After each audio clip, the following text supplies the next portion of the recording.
Shalom, mes bien-aimés dans les Seigneurs, que l'Éternel nous bénisse puissamment. Je viens encore ce soir pour parler un peu à la jeunesse, nous qui sommes l'avenir de l'Église. Et nous avons une grande responsabilité, vous savez, pour apprendre la parole de Dieu. Parce que les enfants que Dieu nous donnera plus tard, ce sont les enfants auxquels nous sommes appelés aussi à les enseigner par rapport à la parole de Dieu. Oui, donc nos enfants seront les futurs de l'Église. Donc si aujourd'hui nous apprenons pas les bonnes bases, nos enfants aussi n'auront pas les bonnes bases. La parole de Dieu dit que c'est aussi la parole de Dieu est Dieu lui-même. Voilà ce que je voulais dire. Et c'est la même chose que Jésus-Christ, parce que Dieu et Christ, ce sont la même personne. Et la Bible dit que Jésus est le chemin, la vie et la vérité. Donc tout s'englobe autour du Christ. Pour vivre l'efficacité de la parole de Dieu, nous sommes appelés à vivre selon la parole de Dieu, qui est tout simplement l'obéissance. La parole de Dieu nous dit, aujourd'hui je vais partager sur Luc 2, 52. La parole de Dieu nous dit, Jésus croissait en sagesse, en stature et en grâce devant Dieu et devant les hommes. Beaucoup aujourd'hui croissent en stature devant les hommes. Mais la parole nous dit, premièrement, Jésus croissait devant Dieu. L'ordre de mots est très important. Donc, aujourd'hui, beaucoup cherchent en fait à plaire et à se montrer face aux hommes. Alors que devant Dieu, Dieu ne les connaît même pas.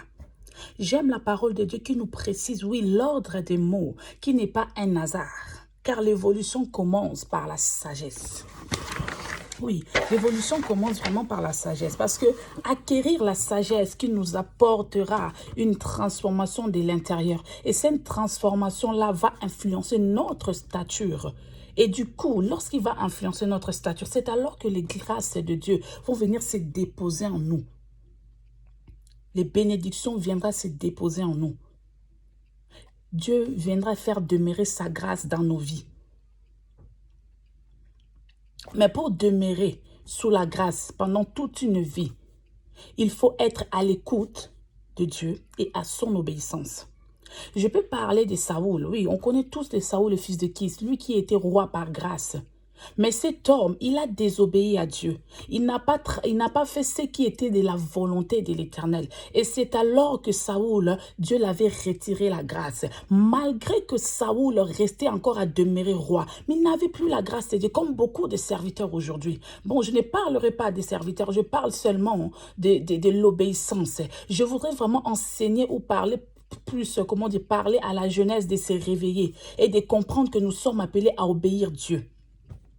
Je peux dire que la première fois qu'on a parlé de l'obéissance, c'est dans le livre de Genèse, lorsque Dieu commençait à appeler la lumière. Oui, le monde a été créé par la parole. Mais la parole devait être écoutée et exécutée.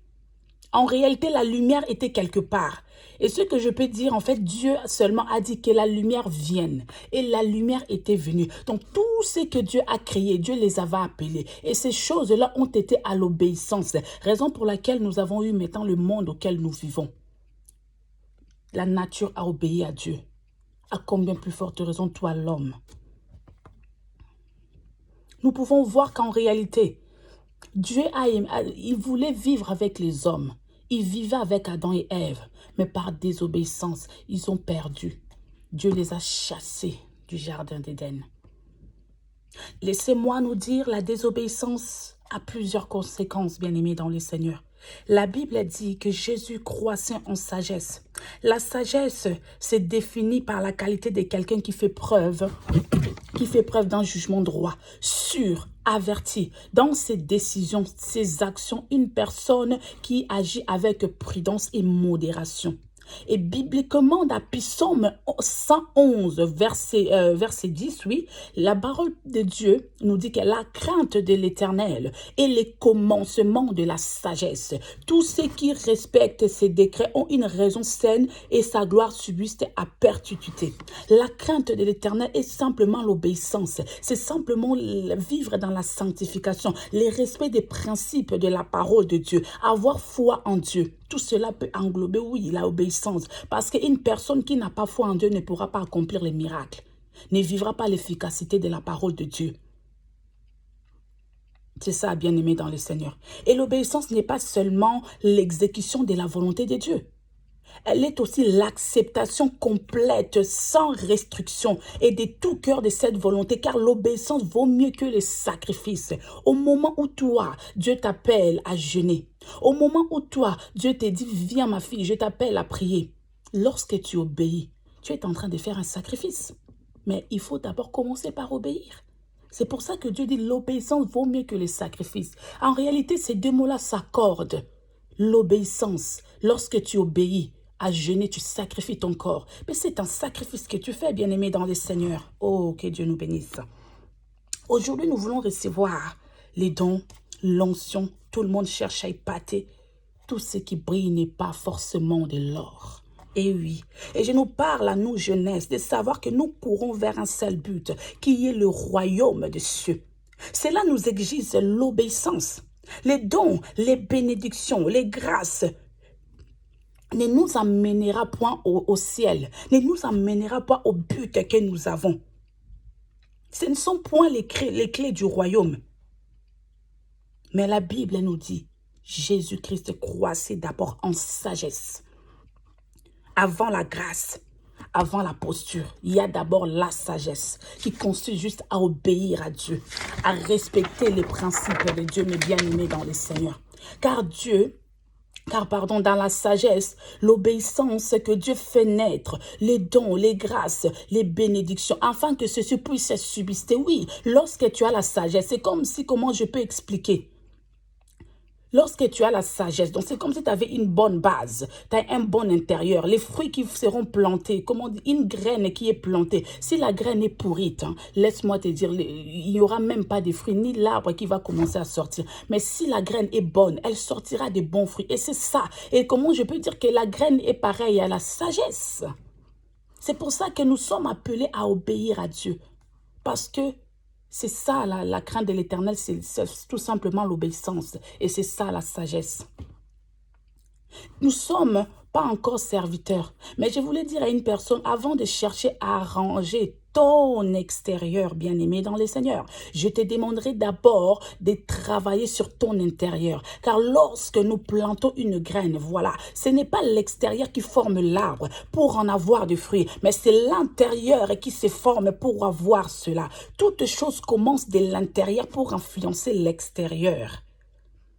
Et nous devons avoir des bonnes bases. C'est ça.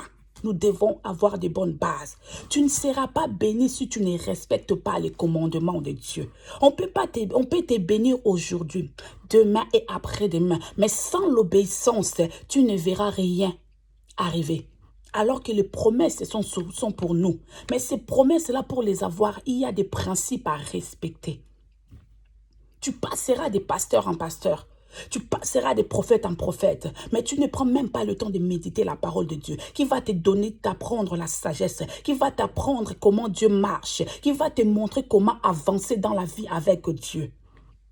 Nous avons un nom qui est au-dessus de tous les noms, un nom qui nous fait vaincre face à tout. Mais si tu n'obéis pas à ces dieux, ces droits ne te seront point accordés et tu vivras échec sur échec. Soyons sages. Ne cherchons pas la sagesse du monde. On nous appellera des hommes insensés. 1 Corinthiens 3:20, la parole de Dieu est en train de nous dire. Et encore, le Seigneur connaît les pensées des sages et il sait qu'elles sont sans valeur. Le Seigneur connaît les paroles des sages et il sait qu'ils sont sans valeur. Un peu plus loin ou encore en haut, la parole est en train de dire que la folie des hommes, comment la sagesse des hommes est une folie pour Dieu. Et la sagesse de Dieu est une folie pour des hommes. Donc, ces choses-là ne peuvent pas se concorder. Tu ne peux pas être, comment dire, tu ne peux pas être sage de toi-même. Parce que, en réalité, tu es qu'un insensé. C'est à la base de la parole de Dieu que tu apprendras la bonne sagesse. Et oui, bien-aimé dans le Seigneur. Et oui. Ceux qui pensent avoir la sagesse, or leurs sagesse sont sans valeur. Ils feront des choses qu'ils pensent bien, mais qui les détruisent. Car au final, ils sont pires que les ignorants. Oui, ils seront pires que les ignorants. Quand on pense faire quelque chose de bien alors que c'est mauvais, et ça pire que moto à bien l'autre côté. Eh oui, parce que tu rentres, tu vas t'enfoncer de plus en plus. La Bible est en train de nous dire dans 1 Corinthiens 3,16, ne savez-vous pas que vous êtes le temple de Dieu et le Saint-Esprit habite en vous. Donc même ton corps ne t'appartient pas. Ton corps ne t'appartient pas, mais ça appartient à Dieu. Et si tu ne les donnes pas à Dieu, c'est que tu les donneras aux hommes, à l'esclavagisme, à Satan. Et il va te servir. Et au final, tu n'auras aucune récompense parce que même le Satan-là ne va pas rentrer au ciel. Il ne va pas te donner le chemin du ciel. Il ne va pas faire que tu puisses accéder. Tout ce que tu fais, il est en train de te mentir. Choisis ton camp. Dieu ne se mélange pas. Arrêtons de renouveler l'occasion de changer. Le temps ne nous appartient pas. À chaque fois, oui, Nakosa, la non. Quand tu peux, fais-le. Quand tu peux, lève-toi. Quand tu dois, fais-le. Ne dis pas que, je suis fatigué, demain je vais le faire. Non. Ça aussi, ça fait partie de l'obéissance. Parce que lorsqu'une chose monte en toi, c'est que Dieu veut t'enseigner. Lorsqu'une chose monte en toi, c'est que Dieu veut que tu viennes à lui pour qu'il puisse encore t'apporter quelque chose de nouvel, quelque chose de plus. Alors ne t'arrête pas en disant que je suis fatigué. Demain, ne renouvelle plus. Lève-toi maintenant. Obéis à Dieu lorsqu'il t'appelle. Les moindres des choses. Obéis au moins lorsqu'il t'appelle. Il ne te demande pas d'aller de crier. Il te demande juste de venir dans ta chambre et prier. C'est ça aussi l'obéissance. Si quelqu'un veut me suivre, qu'il porte sa croix. Ainsi, c'est l'ainsi dit l'Éternel. Porter sa croix, c'est dans l'obéissance. Obéir à te priver des choses que Dieu refuse. Tu portes ta croix. Parce que lorsque tu portes ta croix, ça veut dire qu'il y aura des choses auxquelles tu feras face qui seront difficiles. Mais Dieu sera là pour te soutenir. Mais il te demande d'abord de l'obéir. Il te demande d'abord l'obéissance complète. L'obéissance complète. Tu diras que tu aimes Dieu. Mais celui qui aime Dieu l'obéit. Nous connaissons dans la Bible 1 Jean 5,3. La parole de Dieu est en train de nous dire, en effet, l'amour envers Dieu consiste à respecter les commandements. Or, ces commandements ne sont pas un fardeau. Aujourd'hui, enfants de Dieu, pour respecter seulement ce que Dieu nous demande, c'est comme si Dieu nous demandait de porter, je ne sais pas, des murs, de porter des kilos qui ne sont pas de notre taille.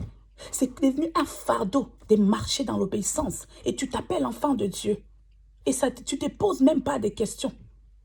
Jeunesse, arrêtons de nous mentir à nous-mêmes. Nous savons que le temps est compté. Répentons-nous sincèrement et servons Dieu dans l'obéissance. Ayons soif de la sanctification, car on se sanctifie pour aller au ciel. Pas pour faire plaisir aux hommes, mais c'est pour aller au ciel. Tu ne sais pas les moments où viendra, où Dieu peut venir. Tu ne connais pas le temps ni les moments où il peut surgir. Alors, tu penses que tu as le temps? Sanctifie-toi, répands-toi sincèrement. Tu n'es pas parfait, je ne suis pas parfait, mais nous courons vers la perfection. Et oui, nous courons vers la perfection. Voilà pourquoi nous sommes appelés à vivre dans la sanctification. C'est lui qui se sanctifie tout le temps. C'est celui qui obéit à Dieu. Il sait que je fais du mal à ces dieux. J'ai attristé le Saint-Esprit. Alors, Seigneur, pardonne-moi. D'un cœur sincère. Pas juste de dire que non, ne dis pas que je vais faire et ensuite que je demanderai pardon. Non, tu dois demander pardon sincèrement. Et que tu dises à Dieu, ôte le péché de mon chemin. Parce qu'il est celui qui ôte le péché du monde. On ne connaît pas notre Dieu, seulement toi. Lui seul est Dieu qui ôte le péché du monde. Les Jean-Baptiste nous les présentait. Voici celui qui ôte le péché du monde. Ôter, c'est carrément déraciner. Donc, il a la capacité de déraciner les péchés d'aujourd'hui. Demain, il déracine celui de demain. Oui, c'est comme ça. Mais au lieu de vivre dans la répétition des mêmes péchés, demande à Dieu. Répands-toi et dis-lui, Seigneur, ôte ce péché de mon chemin. À cause de la désobéissance, nous ne sommes plus bénis. Plus de dons. Dans l'assemblée dite, dans l'assemblée du saint. Nous ne voyons plus la manifestation du Saint-Esprit de Dieu, car nous sommes indignes de nous approcher à Dieu à cause de notre désobéissance. La Bible dit dans Psaume 145, 18, l'Éternel est près de tous ceux qui font appel à lui, de tous ceux qui font appel à lui avec sincérité. Seigneur est auprès de tous ceux qui sont sincères. Sincère. Parce que Dieu, il est celui qui sonde le cœur et les reins. Il voit tout.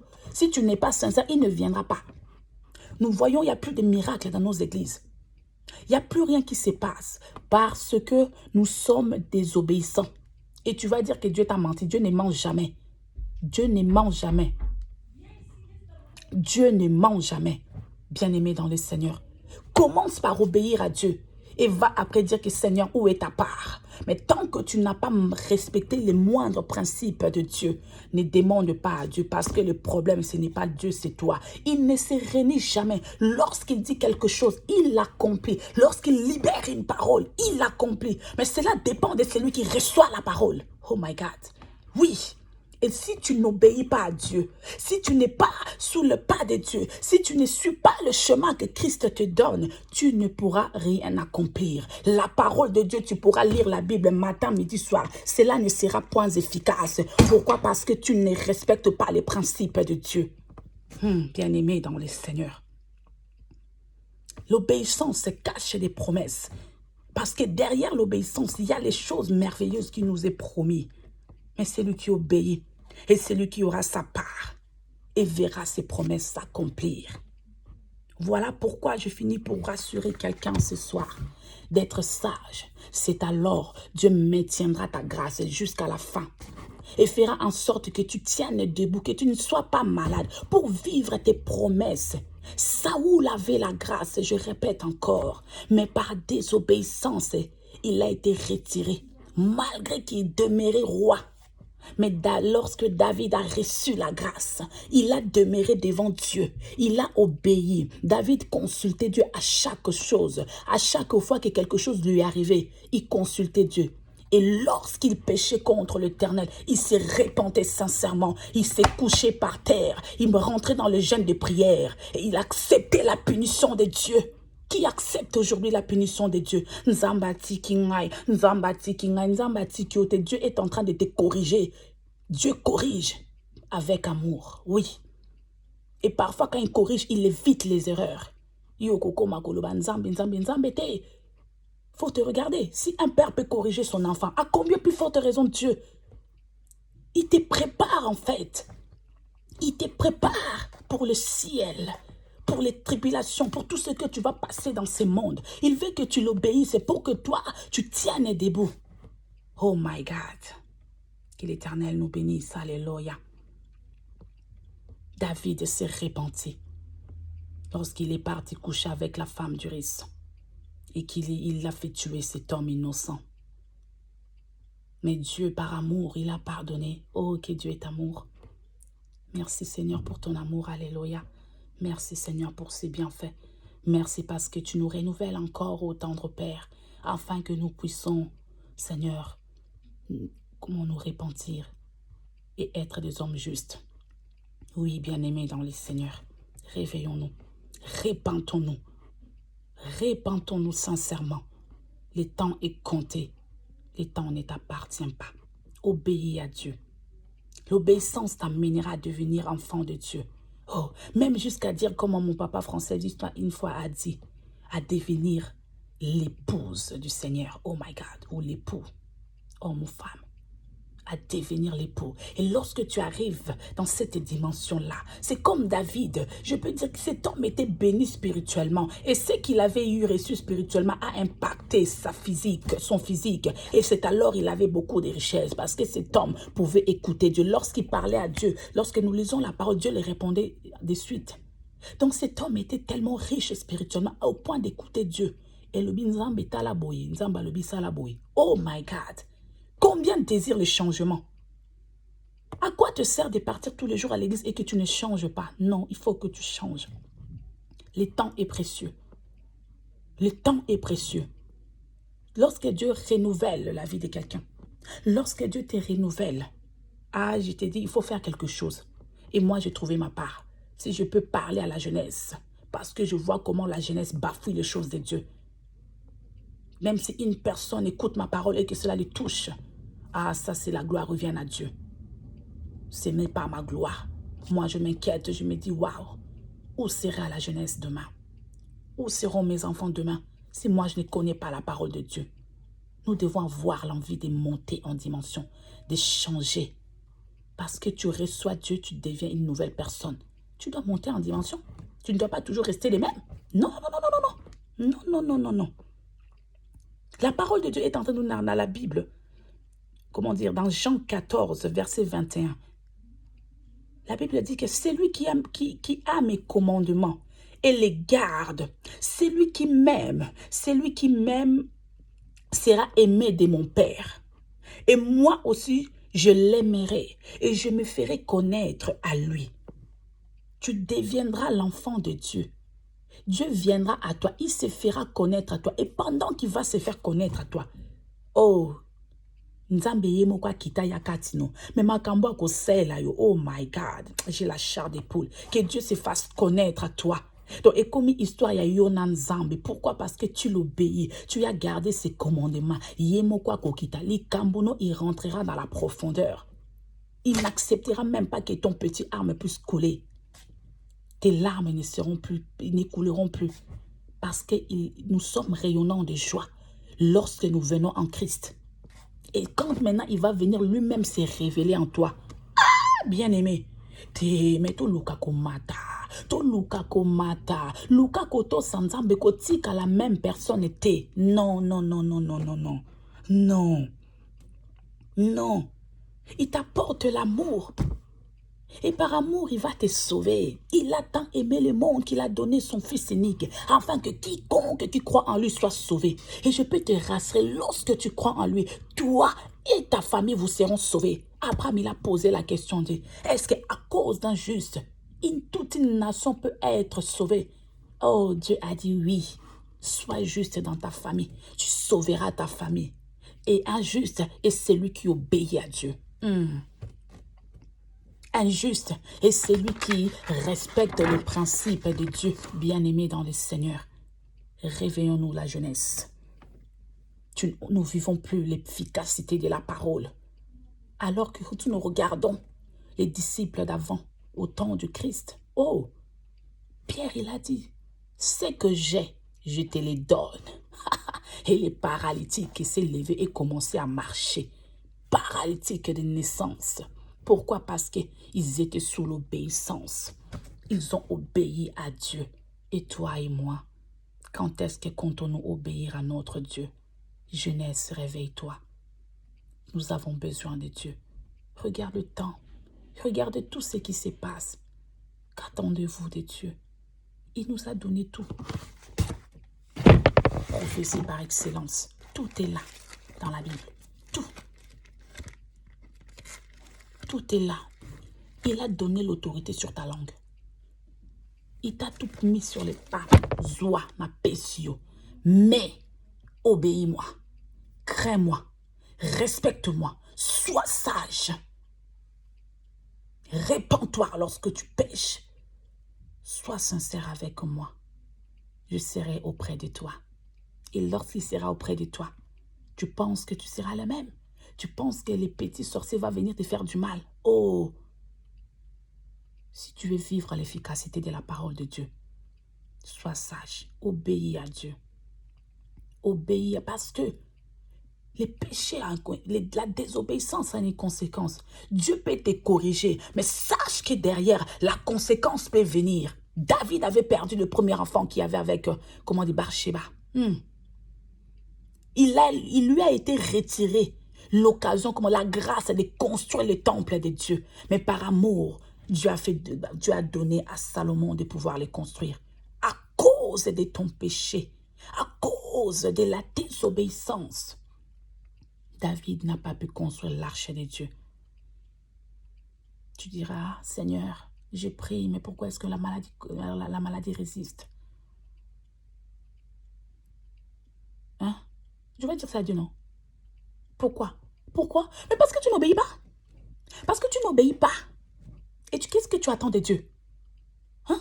Tu n'obéis pas. Qu'est-ce que tu as? C'est comme tu pars dans un entreprise. On te dit, il faut faire ça, ça, ça. Toi, tu vas faire le contraire. Tu penses qu'on va te garder, mais on va te virer.